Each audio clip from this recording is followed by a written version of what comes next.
Welcome to Geek Therapy Radio. You've got your mental curator, Johnny Hemberger, and this is going to be another one of those episodes. I don't know what magic number, it's got to be a half a dozen times that my guest has been on the show. So please welcome him. You know him as Daniel SSSSSS. Thank you for having me on the show, Johnny. And yeah, I think it's been about 6. You think you're about right? I asked the audience to welcome you. I haven't welcomed you. Thus far, you are unwelcome. But now, shut up. I will officially welcome you to the show. Welcome to Geek Therapy Radio once again, Daniel SSSSSS. Thank you, Johnny. You're welcome. It's good to be here. It's been a long time. It has been a long time. I want to. When is the last time you've been on the show? I'll tell you exactly when. Was it when I got kidnapped? Yes. Was it really that long ago? Yeah. Well, who kidnapped me? Let's recap. Who kidnapped me? Yeah. Daniel SSSS kidnapped you from about 6 in the morning.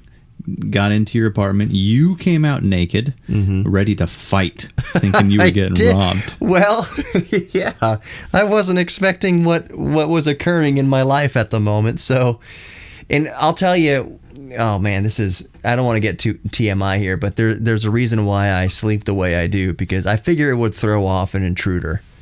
Like if I walk out with a baseball bat and I'm in my Is state. that what you're calling it? Yeah. If I come out swinging, so to speak, that might throw the intruder off a little bit and say, you know what? They might just drop me. Like, I'm not messing with this guy, this crazy dude. I'm out of here. It might work. So did that give you pause? Were you almost not going to kidnap me when you saw me? I'm way too used to it.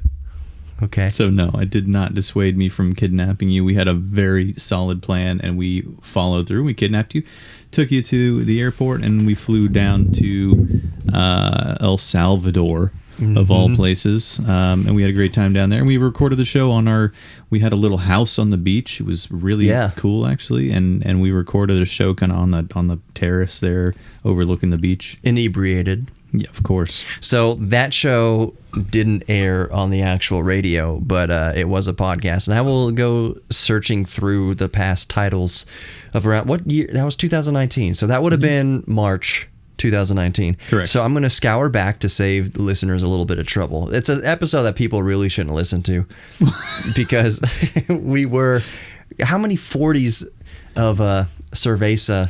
We weren't that drunk. Well, it was still pretty early in the afternoon when we started that. Well, so that's not I don't saying know, like much. 12 beers. Yeah. No. 12 40s. I'm just kidding. It wasn't that many. It's kind of a cool episode, though. I mean, if you can just bear with the fact that Daniel and our speech is rather slurred. You hear the ocean in the background. It was always kind of like an ambient kind of episode to me, so it didn't matter we're talking about nonsense or that I got a shotgun pointed in my face. It was that you heard ocean waves crashing in the background soothingly as we went through our ramble, and it was like an hour and a half, and I trimmed down that episode. I was like, all right, people can't stand, they're not going to listen to 2 hours of me with El Salvadorian beer coursing through my veins talking about nonsense. I don't even remember what we talked about. I don't either. The shotgun to the face probably was part of it, and getting kidnapped in general was probably part of it. And I think we tried to promote El Salvadorian tourism, I think. Yeah. If I remember right. Come here, get shotgun pointed at your face. I did just remember one thing, though.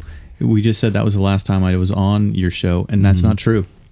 Yeah, I swear there was a time you were on in between then to talk about, well, you remember better than I do, I guess. I don't really actually remember that much about the show, but it was when I was in Malaysia. Yeah, I remember now calling in, and we did a show that way. That was like a year and a half ago. But we had to talk about something. Like, yeah. Maybe you're my friend, and I could have called you and been like, hey, you want to be on the show? Just riff. But I have a feeling it was about something. I'm sure it was, and honestly, I can't remember. No, to Dan's left, there is a styrofoam cup. It contains a to-go margarita.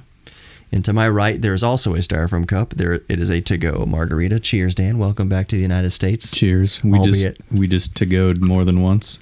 Yeah, Dan said, I think the to-go margarita has more tequila in it than what we had at dinner time. Which might be the case. So there's I don't want to call it a legal loophole in Texas, but there's technically a lid on these. and there's no straw in it. When they bring it to you, there's no straw on it. Yep. So it's technically a closed container. But I thought, so there are a few places around the city that do this, Right. and I thought they had to put a sticker over the straw hole, but apparently not, because they didn't do it here. They didn't do it here. I'm not going to name the restaurant. It's a wonderful Tex-Mex restaurant, and I some places do the stickers. If you're listening to us in Louisiana, you think we're just stupid because I think you can just be sucking down a daiquiri while you're driving down like I-10 in Louisiana. Don't quote me on that. I could be way off base on that. But yeah, in Houston, and I think it's kind of that rule. Again, don't quote me on this. I think the rule kind of relaxed a little bit during COVID times to help out restaurants because alcohol sales it's a huge profit margin for restaurants. And at least in Texas and in Houston, I do know that rule of to-go alcohol was relaxed a little bit during COVID so that Uber drivers and stuff could deliver, margaritas to potential customers because that was a good revenue stream. So that's about 7 minutes or so of the first segment down. I think we need to go to the fridge and get another Shiner or something like that. Yeah. We'll talk about some stuff coming up. I do want to, you asked like, what are we going to talk about on the show? I want to talk about Malaysia a little bit. Okay. Your experience in Kuala Lumpur. So we're going to do that coming up. Don't go anywhere. You're listening to Geek Therapy Radio. We'll be right back. Hit the post.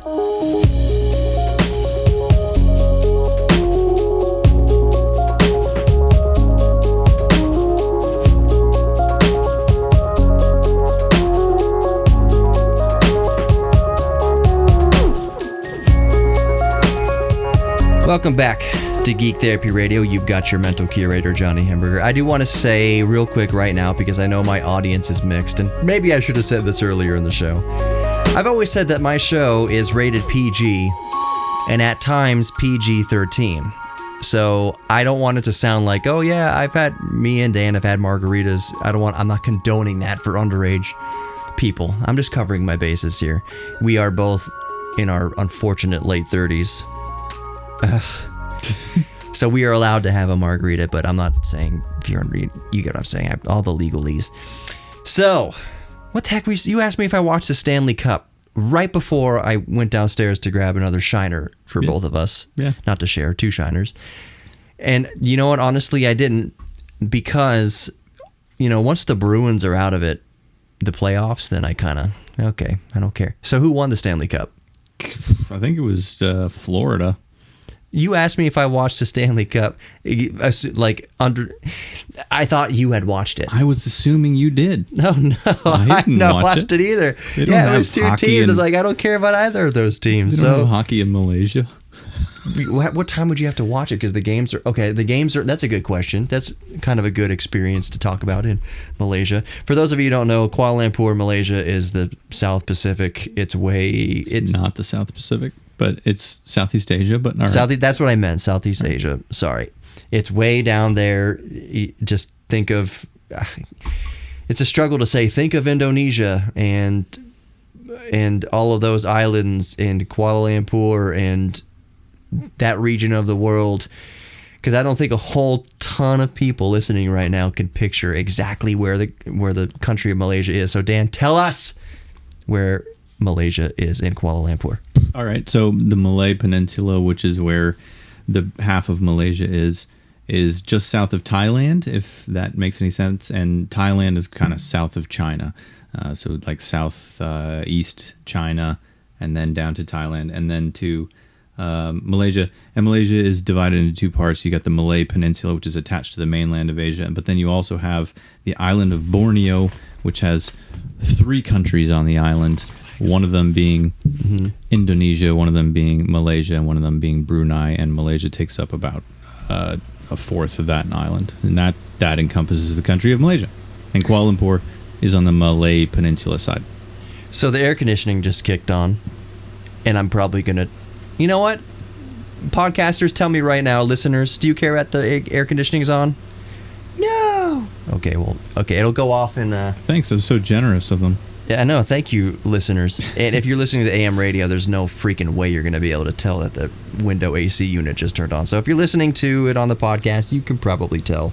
But I've had audio issues on here the past a few weeks as I was working on that vintage microphone, so I think a little air conditioner in the background will be fine.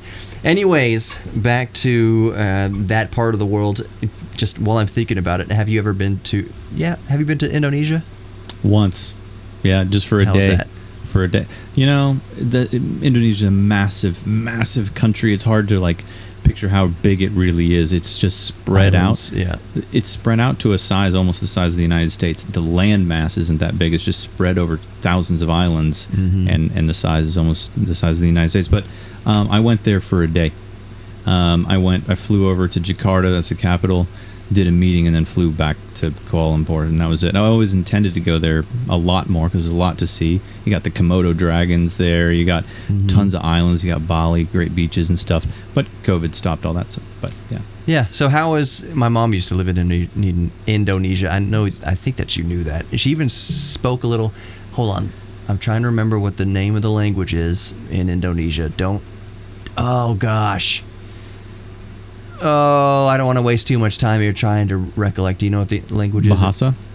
Was that it? Bahasa I think is there a couple languages. What's the main language? Do you know? So I could be wrong. Gosh, what is it? Bahasa is Bahasa. You have Bahasa Malay and Bahasa Indonesian. Basically, it's a very similar language, almost the same between the two countries. They just have their own kind of little differences. And one really interesting thing about Indonesia and their language is Indonesia for a while was a Dutch colony. As you know, I used to live in the Netherlands. You visited me there a few times. Yeah, we've done a show there. Yep, exactly. About bears or something, bear attacks. Yeah, you're right. Something like that. But because Indonesia was a colony of the Dutch, when you look at their language, it's their own language, but there are Dutch words randomly in there. And I remember walking around Jakarta, going to this meeting, and looking at street signs, being like, why can I read this and I don't know a single word of this language, but I can read it because it's Dutch. It's weird. Because it was Dutch. Yeah. The first time you and I went to Europe in 2009. Yep. I don't know if it was the same for you, but when I first heard what turned out to be Dutch on the airplane, I thought the flight attendant was making things up or just speaking gibberish because I never thought about it. I never heard Dutch before. I've heard it's that kind of sounds like German and French maybe mashed together. I don't know. What's this guy doing? What is he saying up there? Because he was doing it in 3 languages, English and then French. It's okay, got that, and then there's a third one. It's what are you doing, guy? I remember that very well. We actually didn't sit next to each other. I sat a couple rows behind you. We just bought tickets separately. We were on the same flight, obviously, and I remember watching you when the flight attendant was speaking. Your head was bobbing all around, what the hell am I listening to? I thought it was a joke. It sounded like gibberish because I had heard French, Spanish, German, English, the Queen's English. I'd heard plenty of, and I would have been able to tell what was, well, I don't want to sound racist because it's not true what I'm about to say. I could pretty much tell what an Asian language sounds like, but no, I would imagine that the dialects across Asia are extremely vast and different. Yeah. But I would have been. Is it racist if you're just ignorant about it? I haven't experienced it. If I would have heard, let me clarify. Let me qualify what I'm saying here before you start sending hate mail. Which you can contact me, Johnny, at geektherapyradio.com, JOHNNY at geektherapyradio.com, or just go to geektherapyradio.com and the first thing you see is a contact form, which Dan let me know there's a typo in there and I fixed it a while back. So send your hate mail there. But what is there? I have a feeling if I heard Malay that I certainly wouldn't be able to pin it, anywhere in China, like Cantonese or Mandarin or Japanese or anything like that. It would have been is it kind of a very unique sounding language? Yes, unless you're comparing it to Indonesian. Oh, well, then it's extremely similar. With there's Dutch influence and stuff like that. Or like Singaporean or Brunei as well. All very similar. And there may be a couple I don't even know. I have no idea what the language in Myanmar sounds like, for example. Oh, yeah. Maybe it's a little bit similar, but I have no idea, actually. Were you taking Mandarin for a while? Yes, I was. This year, actually. Earlier this year. Can you say welcome to Geek Therapy Radio in Mandarin? No, I cannot. cannot. So why were you taking the Mandarin lessons for professional reasons or just to stay sharp? Both. Just to learn something. Both. I mean, we're trying to expand business in China, so there's that. But also, I just feel like, Chinese culture and people are everywhere in the world, and I thought it was a benefit to just kind of at least learn some. Yeah, I could definitely see that. So, in Europe, one of the reasons why I thought it was stupid. Well, hold on. Nothing with Europe was stupid, but growing up and we both went to the same private school, and our second language offered because you had to get high school credits, you had to have a second language. And in most public high schools in the United States, Spanish, French, German, Latin you have several choices. In our private school that we went to, we only had one language to choose from because that's the only teacher we had there from a different country, and we learned French. Yep. And at the time, I was like, why are we freaking learning French in South Texas? There's a language I can think of right here near the border, so to speak, that would be way more beneficial for little American kids to learn than French. And that language is Spanish, but we learned French. And I'm going to follow up on that thought here in a second. I'm going somewhere with the French. I wish I wouldn't have been so passive about learning French, because it would have served well going to Europe. And that's let's put a pin on that thought for a second. You're listening to Geek Therapy Radio. I've got my guest, Daniel SSSS, World Traveler. We are probably going to twist off the top to this Shiner Ruby Redbird and continue here in a moment. You're listening to Geek Therapy Radio. Don't go anywhere.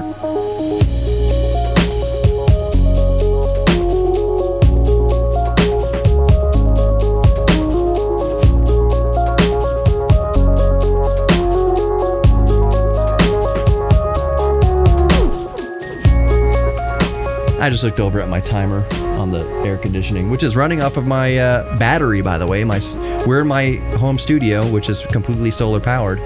So right now, everything that we're working with, the computers, the microphones, even the air conditioner, you can hear in the background for the next 2 or 3 minutes. That's running off of energy stored by the sun and a big, giant 200 amp hour lithium battery in the corner. So those of you that'll never actually see this room, there is an insane amount of electronic equipment in here. So it is actually impressive that it is all being run off of solar panels, because it's a lot of things. I don't even know what most of this is. Well, that big black thing in front of your mouth is a microphone. It is the Shure SM57. Okay. It's a dynamic microphone. Dan, pull yourself together, man. Just come on. It's a dynamic microphone. I'm not feeding it any phantom power. The mic I'm talking into is an MXL V67G. It's a condenser microphone, which 48 volts phantom power. It is still such a low power draw. And that's the thing. I'm going to talk about French in a second, but now you brought me on geekily electronic things and just running things off solar power. So the biggest draw right now on my solar system for the next 2 minutes is that air conditioning unit. Of course. Yeah. So with that air conditioning unit right now, and my laptop running, and all these microphones, and the audio interface, and the lamp that I have on, and the arcade machine behind you, which is just an idle. It's not on, it's idle. But with everything running right now, I'm pulling a total of, and it fluctuates a little bit, about 475 watts. The vast majority of that being the air conditioner. Yeah. And my system voltage right now is at a nominal 12.8, which is exactly where you want a lithium battery to be. That's where the bulk of the storage is. So I have it charging every day to 14.2 volts. Technically, the lithium iron phosphate chemistry charges full at 14.4, 14.6, something like that. But I have it a little under 14.2 just to keep a little bit of space to keep the battery nice and happy. So with the current being drawn from all the electronics and the air conditioning unit, I'm sitting at the nominal 12.8 volts, and it will stay at that 12.8 for hours until it starts dipping. Once it starts going below like 12.5, then it's kind of a more precipitous kind of bell curve down towards my cutoff voltage, which is 12 volts. The AC just turned off, so now my voltage probably went up a little bit because there's less of a load on it. Mm-hmm. So you were saying you're surprised all this electronics. So now that the AC is off, here's what we're really pulling to do the show. Let me lean over 1 second. 83 watts is what we're pulling to do the show. So that's the lamp that I have on right now. It's a 24 volt lamp going through a 12 volt voltage drop down converter or step up converter. The laptop is pulling probably the bulk of that 83 watts. The laptop is probably pulling, I would say, about 70 watts, and the other 13 watts are like the lamp that's on a little bit in the like audio interface in this computer monitor that's on behind me. So that's kind of a surprising thing, is that the daily devices you use, especially if you're using a laptop, you're really not using a whole ton of electricity. Yeah, I guess, yeah. What we're using now isn't that much. I was just kind of looking around at all the other things that are in here that I guess are not in use currently. But like the giant TV, 4K TV up there. I mean, there's a lot.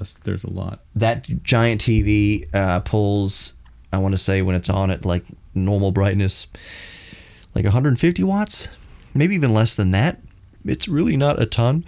It is noticeable. If I turn it on, I can look at my watt meter. That's a very important thing to have with a solar energy system, is you want the output of the inverter, one of the AC outlets, to have that watt meter, because that's telling me everything, and that's telling me the load I'm putting on the system. You see that little PC fan, the 12 volt PC fan. I have it to keep the charge controller cool in the middle of the day when I'm putting like between 600 and 800 watts through that thing. There's a heat sink on the back that gets kind of hot, and to operate more efficiently, you cool it down. And I've just kind of added that fan there to keep it cool when it's at full tilt. So did you buy that fan like for this purpose, or No. did you just kind of like Hadouken a computer and pull it out of there? Hadouken a computer? Yeah, and then pull the fan out. Like Hadouken? Yeah, punch it. Yeah, you could pretty much. I have a whole bag full of components of computers that are in various states of disarray. So yeah, that fan, I have probably a dozen of those fans, and I just pulled one out of the attic. I showed you around the house. This is the first time Dan's been in my house First time. since I've lived, and we've been best friends since our pre-puberty. Yeah, Yes. yeah, or just about Right around there. when we were pubic. Is that right? Is that the term? I don't know. It was about that time. But yeah, Dan got back from Malaysia recently. He's, I don't want to overstep. We'll talk about this in a second, but I think he's in transition to Australia if all things go right, COVID pending. But before we get to that, this is a perfect segue back to what I was talking about, language and Malaysia and all that kind of stuff. The reason why I wish I didn't poo-poo French when I was taking it in high school was that I just figured I was never going to be a world traveler, that I would never travel the world, that I would just spend most of my time, which is true, in Texas. And in that case, Spanish would be a much more useful language to know and to learn in school if I'm here, and because odds are I would need to know Spanish more than I would need to know French in Texas, and that is 100% true. However, as it turns out, I have been, a few places in the world, in Europe, where if I had spent more time focusing on learning French for real, it would have been more useful. And I say that this is a very roundabout way to get to my point. Whereas in Europe, so let's say you're in Germany, or you're in Switzerland, or you're in France, or you're in Italy, or wherever, if somebody doesn't know English, which is kind of rare because a lot of people know English. They're all most people are taught English in Europe. So if on the off chance you're in some remote part of wherever that English is not spoken, isn't a fallback language towards their native language, what I've come to know is that usually French is kind of a good in between. Like if I don't speak German and the German person doesn't speak English, odds are we both know a little bit of French to kind of meet in the middle and maybe get some basic information. Is there a language like that in Malaysia, to where if you don't know Malay and they don't know English, is there an in-between language that maybe you might know that they don't know? And is it Chinese? Yes. Is it okay? It's absolutely Chinese, and that would Cantonese or Mandarin or whatever. Yeah, and that would be applicable to basically all of Asia except for maybe Japan and Korea. Yeah, I mean, yeah, it's spoken so widely. So Mandarin, because Mandarin is the bigger language in China, isn't it? I think actually smaller? Cantonese is. It's just Mandarin is so popular because it's spoken in the parts of China where most Western country businesses will do their business, which is why it's, the common language that you would learn first if you were going to learn Chinese? Yeah. Yeah. Mandarin. Mandarin, yes. Okay.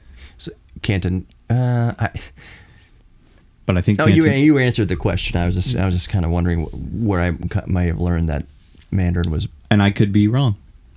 I mean, that's the beautiful Yeah. thing about being a geek and exploring and tinkering with life is you could be wrong, and the important thing is to be open to the possibility that you can be wrong. That's a very anti-American thing that I've come to learn, is that I don't want to speak for all Americans. I'm just I don't want to piss any. Well, I don't care if you're pissed off by this or not. Actually, we need to have the ability to learn how to deal with being wrong and being open to being wrong and being open to learning something else. So I try to be open to that in my personal life, where if I don't know something, I will preface what I'm about to say. Hey, I might not know the complete answer to this, and I'm willing to learn and be corrected. But here, I think I've heard blah, blah, blah. And you just get this feeling, if all you do is watch the news and the media and stuff like that, that Americans have this big problem with being wrong. They don't want to be wrong. They're going to be set in their ways. They're going to know what they know. And if it feels right, it is right. If I believe it's right, it is right. And no amount of science or fact can change my mind if I feel it's right. I think Americans have that kind of stubbornness. But you know what? I know we have a couple minutes left in this segment.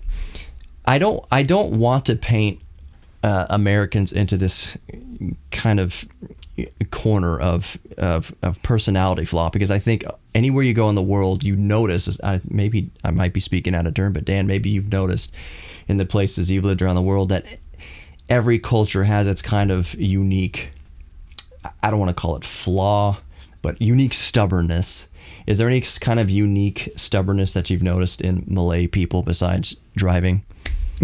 Because you would send us polos of driving, like, here's somebody just on a motorcycle stopped in the middle of the street for no reason. Yeah, driving is pretty bad, although it's not even the worst in that part of the world, but it is pretty bad, the driving. So stubbornness. Or just something that you noticed, like maybe Americans would handle it better or Dutch people would handle this better versus... So that's a better way of putting it, yeah. So the thing is that nobody ever knows anything. Hold on. That's a good point. That's a good cliffhanger right there. I see that the bump music's coming up, and I don't want to cut you off like mid-thing. So, yeah, what'd you just say? Nobody ever knows anything. Nobody ever knows anything. That's a good cliffhanger. All right, we'll be back with more Geek Therapy Radio. Maybe we might know something. Maybe we might know nothing.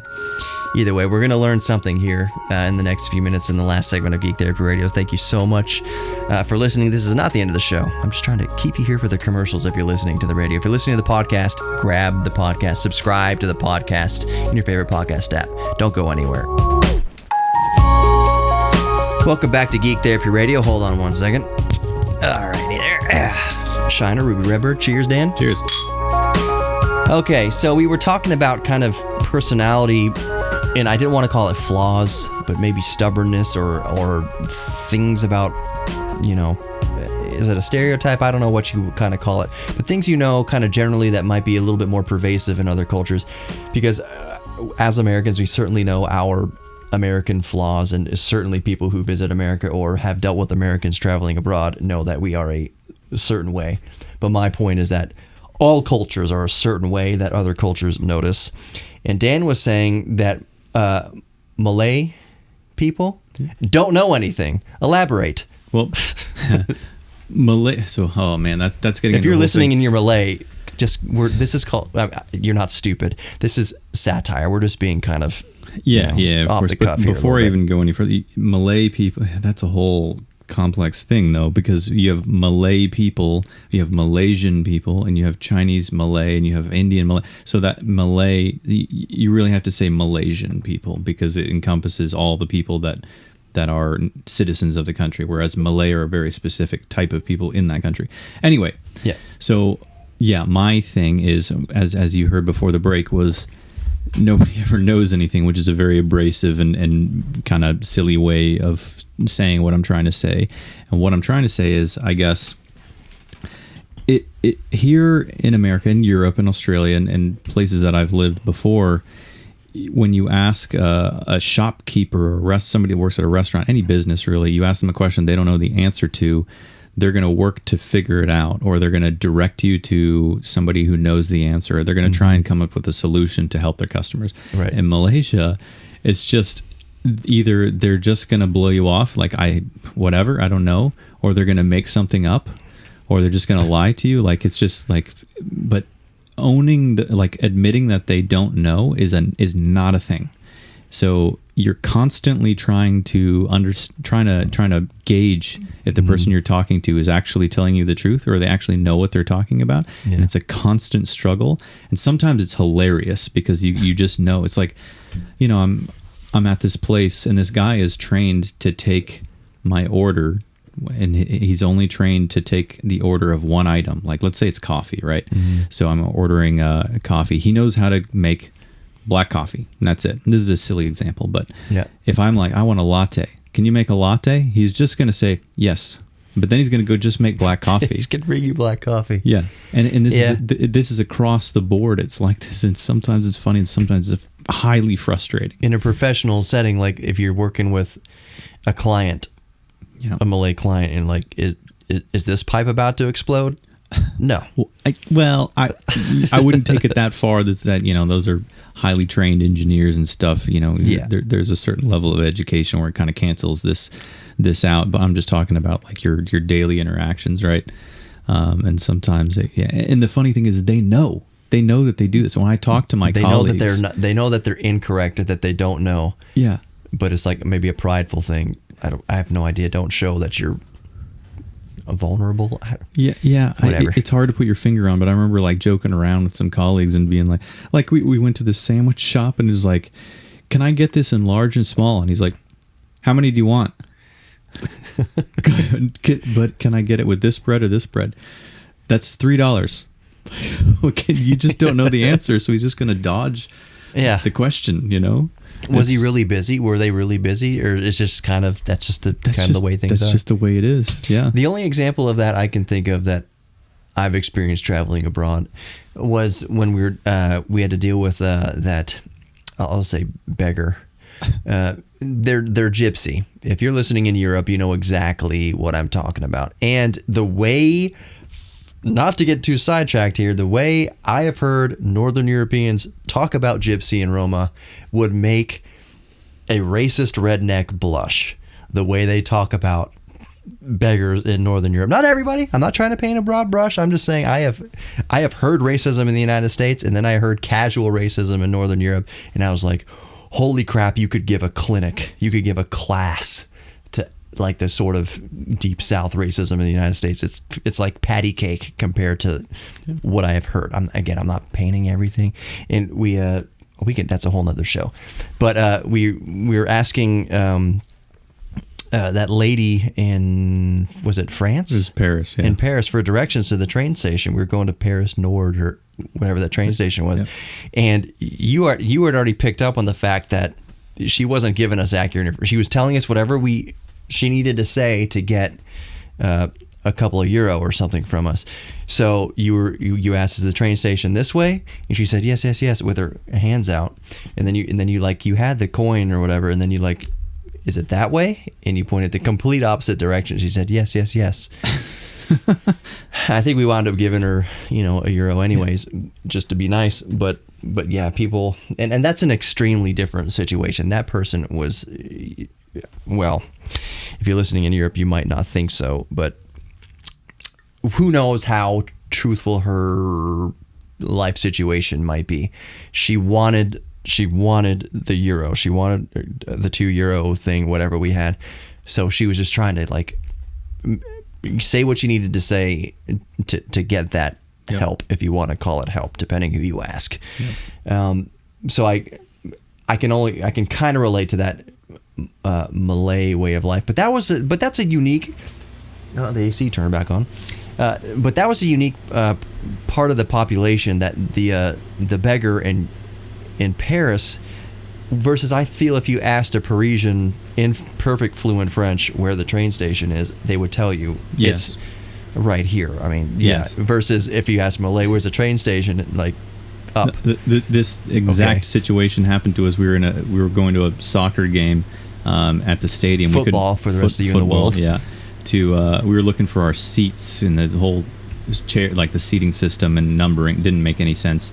So we asked like somebody who very clearly worked there and was standing in front of one of the entryways, like, is it this way? And he was just like, yes. Somebody who works at the stadium. Yeah. It was just like, yes. And then clearly, I mean, we figured it out later, like it was the exact opposite direction of where he was pointing to. Like it was just, and that's the difference, I guess. So I want to be completely fair here, because just like any other culture in the world, you can see what, I don't want to call it flaw, but kind of a qualm one might have with the culture in Malay. It's that they're very confident about what they don't know, basically.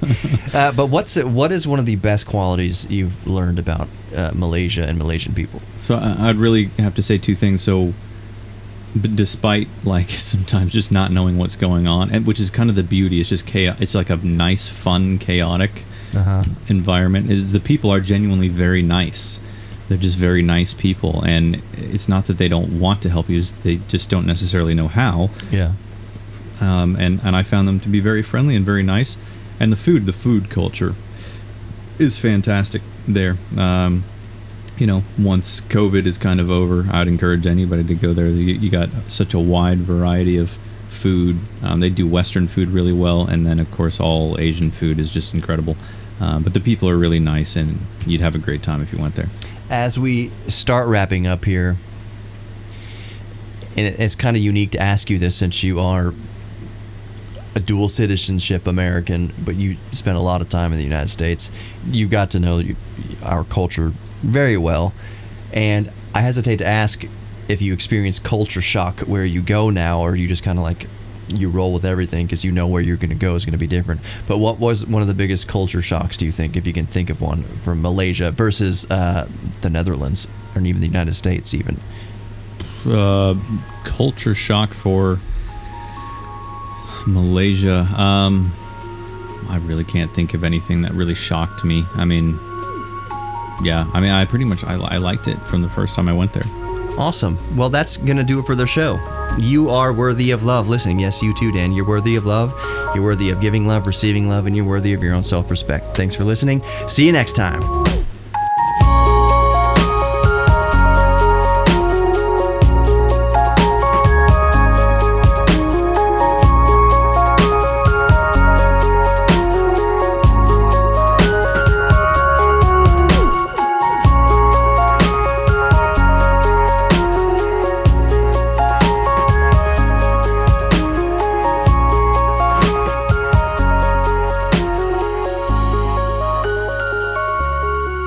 If you'd like to sponsor Geek Therapy Radio, just go to geektherapyradio.com and let's talk.